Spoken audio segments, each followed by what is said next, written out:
ये मीडिया वाले जरा सेट कर बैठ जाए भैया। आप अपनी जगह पे बैठ जाइए, सेटिंग कर लीजिए तो मुझे पीछे दिखाई पड़े सब लोग।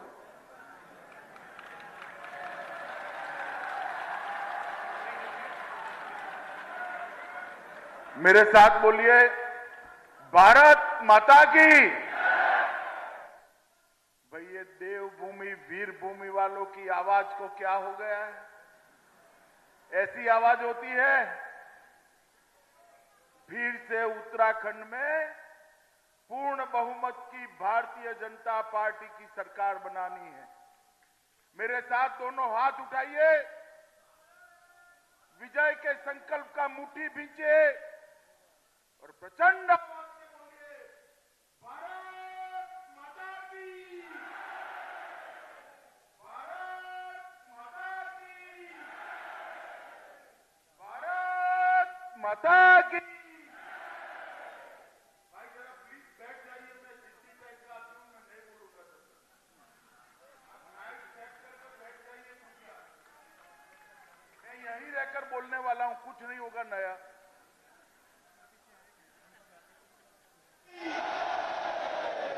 भारत माता की। भाई जरा प्लीज बैठ जाइए, मैं जिद्दी टाइप का आदमी हूं, मैं नहीं बोलूंगा तब। आप माइक सेट करके बैठ जाइए कृपया। मैं यहीं रहकर बोलने वाला हूं, कुछ नहीं होगा नया। तो जैकेट वाले भाई साहब आप भी बैठ जाइए।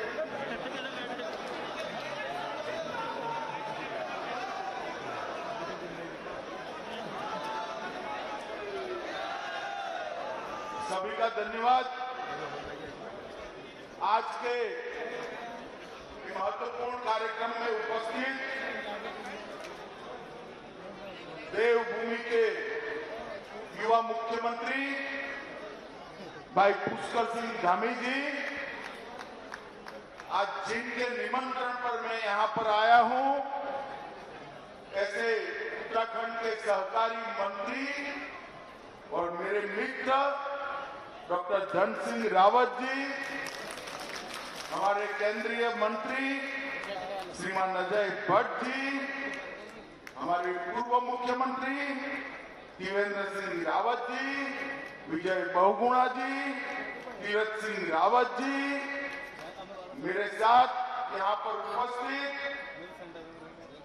सतपाल महाराज जी, डॉक्टर हरक सिंह रावत जी, श्री मदन कौशिक जी, जो भारतीय जनता पार्टी के प्रदेश अध्यक्ष हैं, यहाँ पर उपस्थित सांसद साथी श्री दुष्यंत कुमार जी, लोकेश चटर्जी बहन, श्रीमती रेखाबेन वर्मा, मंच पर उपस्थित उत्तराखंड के कैबिनेट के सारे सम्मानित सदस्यगण, और आज जिनको मिलने के लिए मैं थोड़ी अस्वस्थता होने के कारण भी आया हूं, ऐसे देवभूमि वीर भूमि के मेरे प्यारे भाइयों और बहनों को मेरा नमस्कार।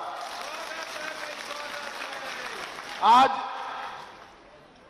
मैं यहां पर आया हूं, इस वक्त फिर से एक बार याद कराता हूं कि देवभूमि का, ये वीर भूमि उत्तराखंड की रचना करने का काम श्रद्धेय अटल बिहारी वाजपेयी जी ने किया। न जाने कितने युवा ये आंदोलन करते करते मांग पर, उत्तराखंड की मांग पर शहीद हो गए। उस वक्त ये भारतीय जनता पार्टी भी उत्तराखंड के युवाओं के साथ ये मांग को बुलंद कर रही थी। मैं सिर्फ स्मरण करना चाहता हूं मित्रों, उत्तराखंड के युवाओं पर गोली किसने चलाई, जरा याद करिएगा। और मैं गत चुनाव में आया था, मैंने कहा था अटल जी ने उत्तराखंड को बनाया है, मोदी जी इसको संवारेंगे। और आज 4.5 साल के बाद आया हूं, उत्तराखंड का चौमुखी विकास हुआ। मैं आराम से बाद में इसके बारे में बात करूंगा, मगर मैं आज भी कहना चाहता हूं कि अभी भी उत्तराखंड में जो कुछ भी काम बच गया है, हमारे युवा मुख्यमंत्री भाई पुष्कर सिंह धामी के नेतृत्व में इसको समाप्त करने के लिए भारतीय जनता पार्टी कटिबद्ध है मित्रों, और इस वादे से हम कभी पीछे मुड़कर देख नहीं सकते। मित्रों, आज 3 कार्यक्रम एक साथ हुए हैं। मैं इसके लिए धन सिंह रावत को बहुत बहुत साधुवाद देना चाहता हूं। तीनों कार्यक्रम का अपना अपना महत्व है। सबसे पहले आज PACS primary agriculture society Uttarakhand में जितनी भी ग्रामीण सोसाइटियां हैं, ये सबका कंप्यूटराइजेशन करने का काम आज उत्तराखंड में समाप्त कर दिया। जब कंप्यूटराइजेशन होता है तो पैक्स के मेंबरान को कभी घपले घोटाले का सामना करने की जरूरत नहीं पड़ती। जब कंप्यूटराइजेशन हो जाता है तब जिला बैंकों के साथ सीधा जुड़ाव होता है। जिला बैंकों का राज्य सरकारी बैंक के साथ और राज्य सरकारी बैंक का नाबार्ड के साथ जुड़ाव होता है। किसानों की जितनी भी योजनाएं हैं वो पैक्स के माध्यम से सीधे किसान तक पहुंचाने की व्यवस्था हो जाती है। देश में बहुत कम राज्य हैं जिसने एक काम समाप्त किया है। मोदी जी के नेतृत्व में भारत सरकार भी एक कार्य योजना बना रही है जिसके तहत देश भर के सारे एग्रीकल्चर सोसाइटी को, पैक्स को हम कंप्यूटराइज कर जिला बैंक, स्टेट कोऑपरेटिव बैंक और नाबार्ड के साथ जोड़ने का प्रयास करेंगे। अभी योजना बनेगी, मगर योजना के लिए सॉफ्टवेयर बनाना था, मॉडल एक्सेप्ट करना था। नाबार्ड के अधिकारी मेरे पास आए, मैंने उनको कहा कि हमारे धन सिंह ने बनाया है, वही उत्तराखंड जाकर देख कर आओ, और हो सकता है कि उत्तराखंड के मॉडल को पूरा देश स्वीकार कर पूरा देश उत्तराखंड के मॉडल पर आ गया। मैं इसलिए पुष्कर सिंह जी और धन सिंह रावत को बहुत बहुत बधाई और शुभकामनाएं देना चाहता हूं। दूसरा बहुत बड़ा काम हुआ है। आज मुख्यमंत्री जी ने मुख्यमंत्री घासियारी कल्याण योजना का अनुमोदन किया था, इसका शुभारंभ। हम जानते हैं इस देवभूमि में पहाड़ की चोटियों पर विपरीत मौसम के अंदर गाय को चारा डालना है, भैंस को चारा डालना है, हमारी माताओं बहनों को चारा लाने में कितनी दिक्कत आती है। यहाँ पर लगभग 1000 एकड़ की खेती और 2000 किसान ये मक्के की खेती करेंगे, और उसमें से एकदम साइंटिफिक तरीके से पौष्टिक पशु आहार बनाने की यहाँ पर योजना हुई है। 1 लाख किसानों तक इसका फायदा पहुंचने वाला है।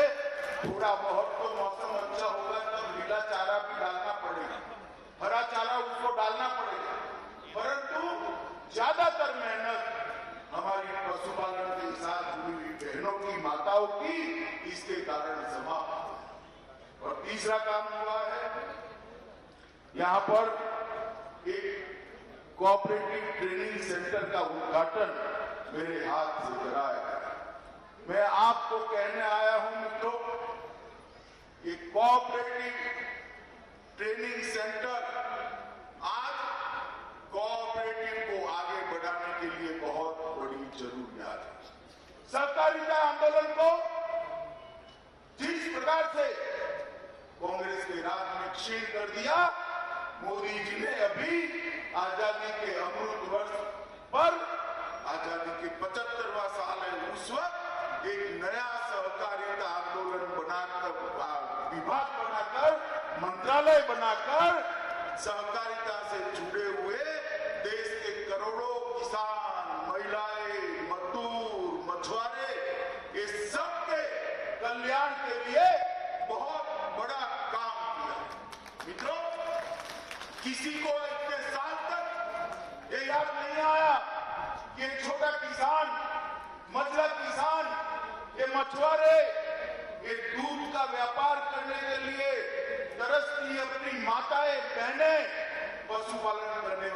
भाई अगर सहकारिता आंदोलन दुष्प्राय होता है तो उनका क्या? मगर मोदी जी गरीब के घर से आते हैं, गरीब का दर्द उनके दिल में रहता है। उन्होंने सहकारिता विभाग बनाया, सहकारिता मंत्रालय बनाया और मेरे लिए भी सौभाग्य की बात है कि पहला सहकार मंत्री बनने का सौभाग्य उन्होंने मुझे। और जब सहकारिता को बढ़ावा देना है तो प्रशिक्षण के बगैर, ट्रेनिंग के बगैर सहकारिता का बढ़ावा नहीं हो सकता। मित्रों, इसलिए आज एक ट्रेनिंग इंस्टीट्यूट जो बनने जा रहा है उसका भी बहुत बड़ा फायदा मगर मुख्यमंत्री कृषि कल्याण योजना है, उसका बहुत बड़ा फायदा है। 50% सब्सिडी पर सिर्फ 2 रुपया किलो पर इनको ये पशु आहार दिया जाएगा। ढेर सारे अकस्मात से, ढेर सारी आपदाओं से ये माताएं बहनें बचेगी। उनका बचा हुआ समय बच्चों को पढ़ाने के लिए भी लगा सकती है, घर में कुछ और काम भी करकर अपनी आय भी बढ़ा सकती है और साथ में पशुपालन भी कर सकती है। और इस प्रकार की जो साइंटिफिक फूड देने की व्यवस्था करी है उसके पशुओं का स्वास्थ्य और इसके साथ साथ इनकी दूध देने की क्षमता की भी वृद्धि होगी। इस प्रकार से इसको तैयार किया गया। मैंने डिटेल इसका करी। मैं फिर से एक बार मुख्यमंत्री जी को बधाई देना चाहता हूं कि मक्के की फसल इतने एकड़ में कोऑपरेटिव तरीके से करना बहुत कठिन था, जिसको आपने जमीन पर उतारा है। और मक्का मित्रों, आप जानते हैं 90 से 100 दिन के अंदर खेत को खाली कर देता है। तो एक बार मक्का बनाया, बाजार में दे दिया, इससे फूड को उसको प्रोसेस कर पशु आहार बनाया और फिर इसका दूसरा सब्जी का या कोई भी वो करना है तो अपनी खेती किसान कर सकते हैं। मित्रों, आज मैं यहाँ आया हूं तब कोई लंबी बात करनी नहीं। मैं मगर देखता हूं अभी कांग्रेस वालों को इलेक्शन जब आता है तब इनकी सीजन आ जाता है, तुरंत नए कपड़े सिला देते। 5 साल तक कहां थे कोई हिसाब किताब नहीं, बाढ़ आई कहां थे कोई हिसाब किताब नहीं, कोरोना आया कहां थे कोई हिसाब किताब नहीं। और जब इलेक्शन आता है अलग अलग मुद्दों पर धरना, प्रदर्शन, प्रेस कॉन्फ्रेंस। रावत साहब, अब आपको जान गई है, आप जरूर इलेक्शन लड़िए, मगर मैं आपको यहां कहने आया हूं, आप यहां मुख्यमंत्री थे तब नकली शराब बेनीस का जो पूरा घपला घोटाला हुआ था, इसका जरा उत्तराखंड की सरकार को जवाब तो दीजिए। तो देना चाहिए नहीं देना चाहिए? अरे पीछे भी बोलिए, जरा देना चाहिए नहीं देना चाहिए? मित्रों, कांग्रेस भ्रष्टाचार, घपले, घोटाले का पर्याय बनी। ये किसी भी राज्य में कल्याण का काम नहीं कर सकती, ना वो गरीबों का सोच सकती है, ना अच्छा प्रशासन का सोच सकती।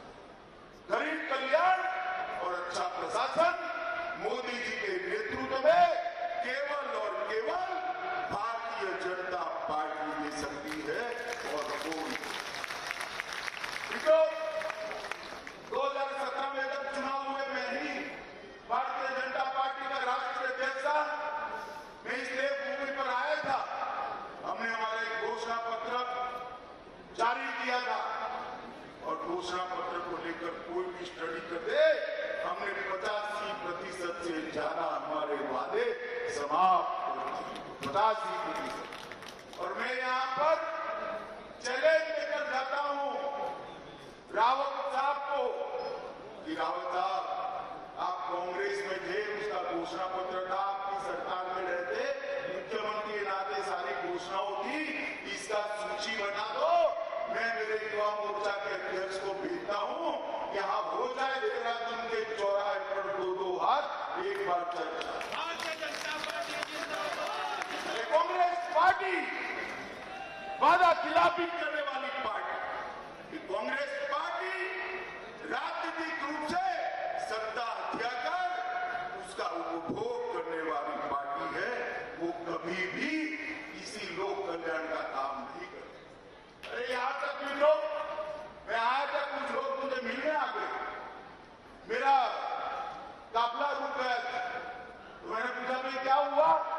मोदी साहब आपको मालूम नहीं है शुक्रवार क्यों, शुक्रवार को क्या होता है? मैं तो थोड़ा सोचने लगा कि मुझे मेरा जनरल नॉलेज वीक हो गया, शुक्रवार में क्या होता है? तो उसने कहा शुक्रवार को नेशनल हाईवे बंद कर वहां नमाज पढ़ने की इजाजत नहीं देते हैं। शुक्रवार को छुट्टी देने की भी हिमाकत करने की सोची थी इन्होंने। मित्रों, ये तुष्टीकरण और एपीसमेंट करने वाले, ये तुष्टीकरण और एपीसमेंट करने वाले कभी भी देवभूमि का काम नहीं। भारत माता की।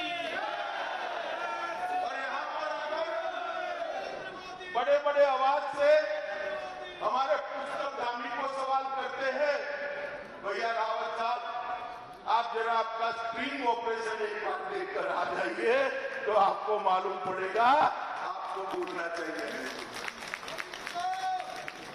मित्रों, कांग्रेस पार्टी कभी भी उत्तराखंड का भला नहीं कर सकती। उत्तराखंड के अंदर विकास की बयान तभी आई जब पूर्ण बहुमत की, संपूर्ण बहुमत की भारतीय जनता पार्टी की सरकार, ये उत्तराखंड की जनता ने भारतीय जनता और मोदी जी ने पहले त्रिवेंद्र सिंह थे, तीरथ सिंह थे और पुष्कर सिंह आए।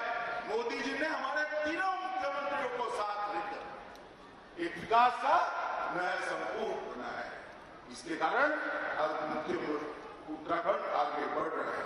मित्रों, इतना बड़ा कोरोना का आपदा आई, पहाड़ पर है हमारा प्रदेश, दूर सुदूर भौगोलिक क्षेत्र में रहने वाले लोग हैं, मगर कोई भी कहां पर भी रहा हो, मैं इतना निश्चित कह सकता हूं, कोरोना से बचाने का काम भारतीय जनता पार्टी की सरकार।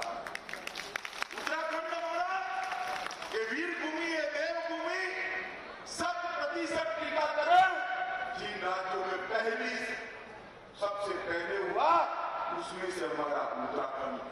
ऑक्सीजन प्लांट भी लगाए गए, नए नए अस्पताल खोले गए, नए नए बेड बनाने की व्यवस्था हुई। तीसरी लहर आई नहीं, बद्री विशाल की कृपा है, मगर आती तो भी सारी तैयारियां हमारी भाजपा सरकार ने कर रखी। इस प्रकार से काम करते हैं। और अभी आपदा आई,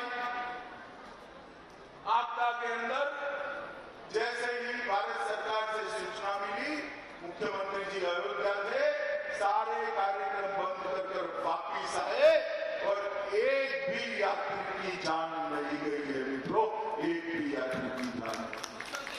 दूसरे दिन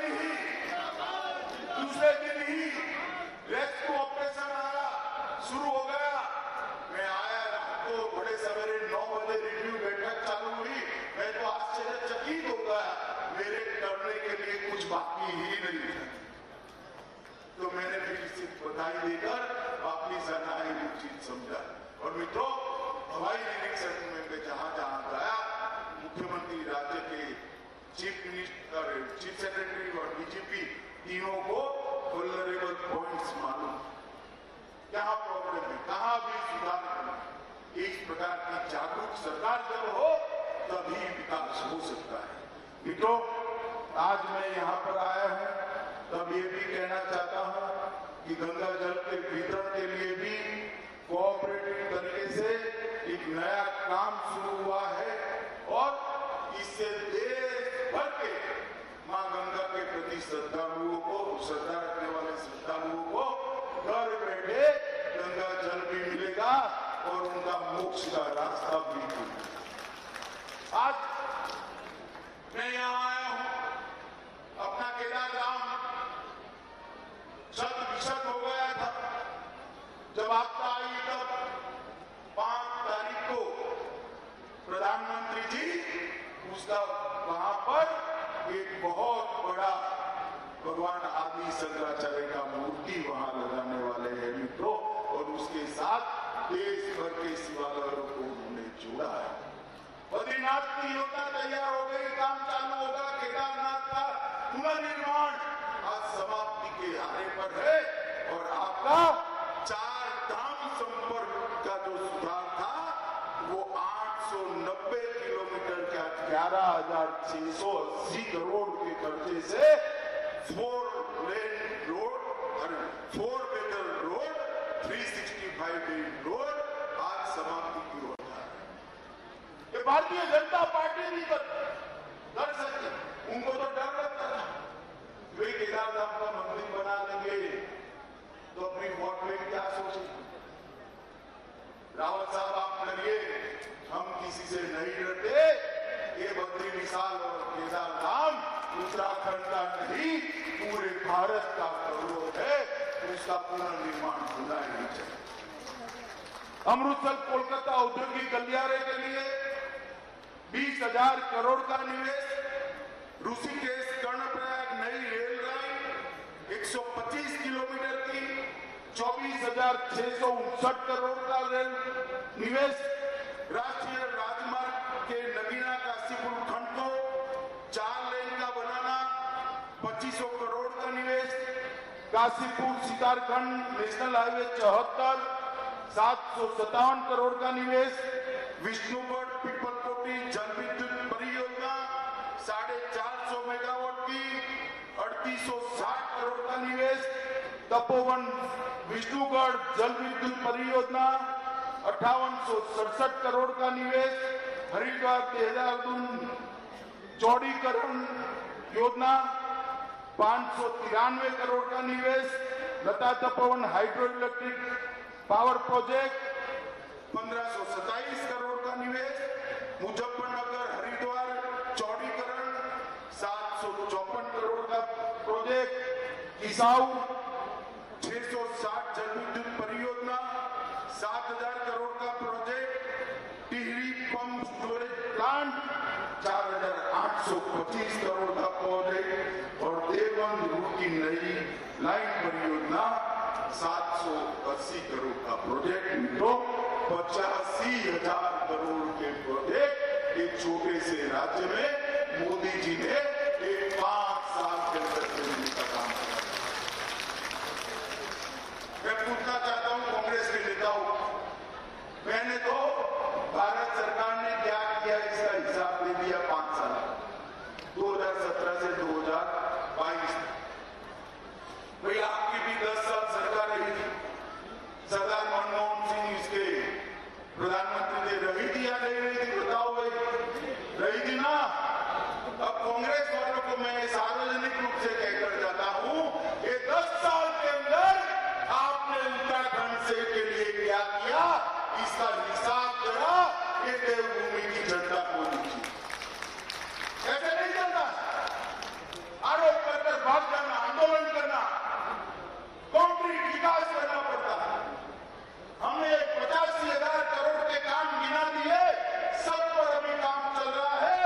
5 साल के अंदर 85,000 करोड़ के काम, इसके आगे भी अगर आप 10 साल के अंदर गिना लो तो फिर पाने का, मगर वो आएंगे ही नहीं। यहां से चले जाएंगे राहुल बाबा के वहां, फोटो खिंचाएंगे, ट्वीट करेंगे और फिर मानेंगे उत्तराखंड का भला होगा।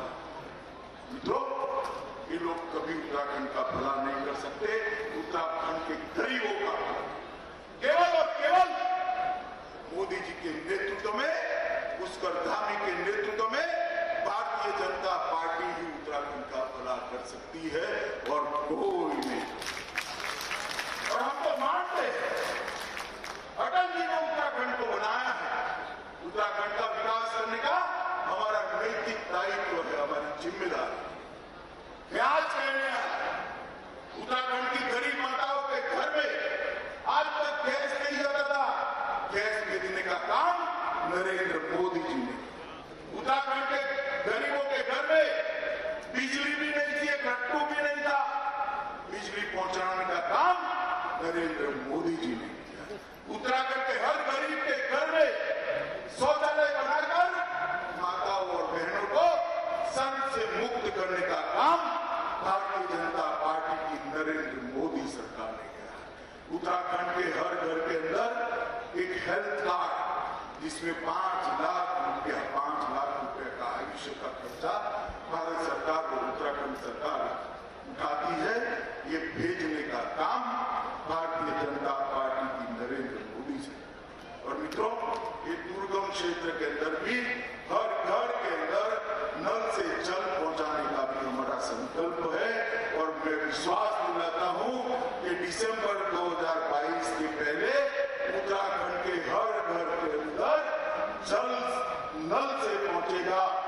शुद्ध पीने का पानी माताओं बहनों को दूर से नहीं लाना।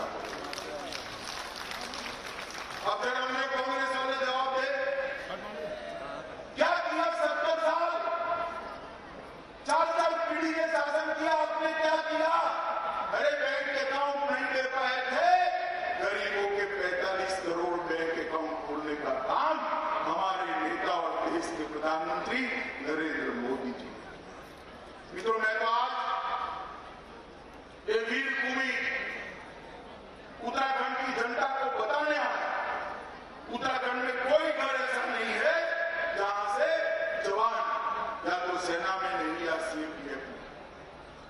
देश की सुरक्षा करने के लिए उत्तराखंड के जवानों ने हमेशा अपना सर्वोच्च बलिदान दिया। ये वीरों की, ये वीर भूमि। और जब वन पेंशन की बात थी, 70 साल तक राज करने वाली कांग्रेस जवानों के लिए वन पेंशन की बात ही नहीं करती थी। आपने आशीर्वाद दिया, सभी सीटें भारतीय जनता पार्टी को दे दी, मोदी जी को आपने प्रधानमंत्री बनाया।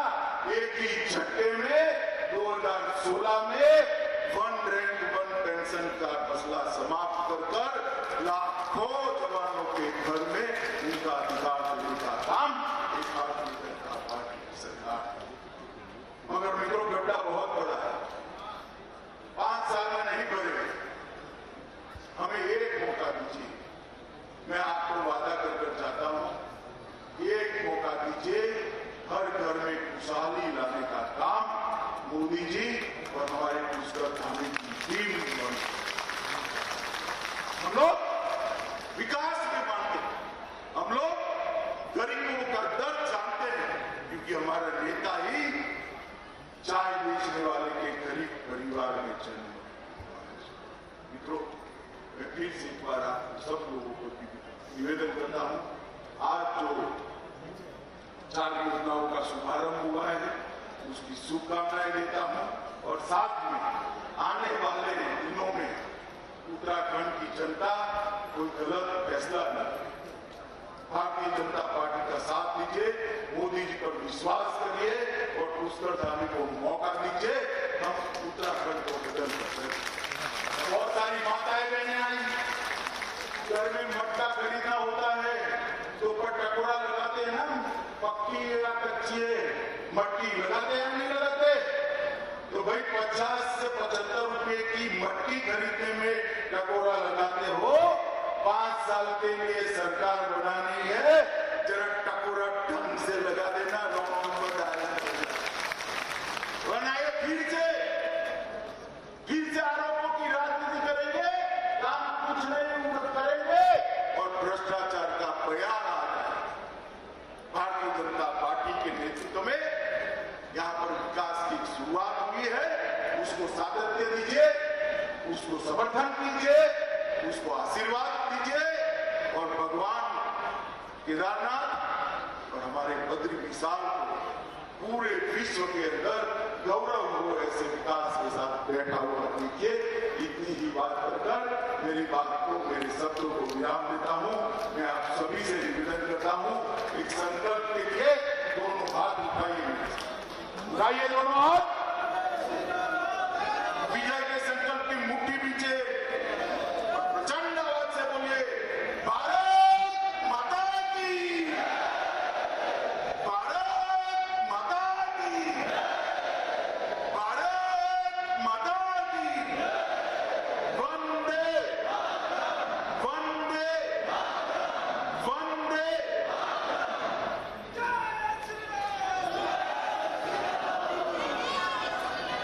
धन्यवाद वाणी। इससे पहले ये धन्यवाद ज्ञापन के लिए हमारे सचिव महोदय आए। एक आवश्यक परंपरा है सरकार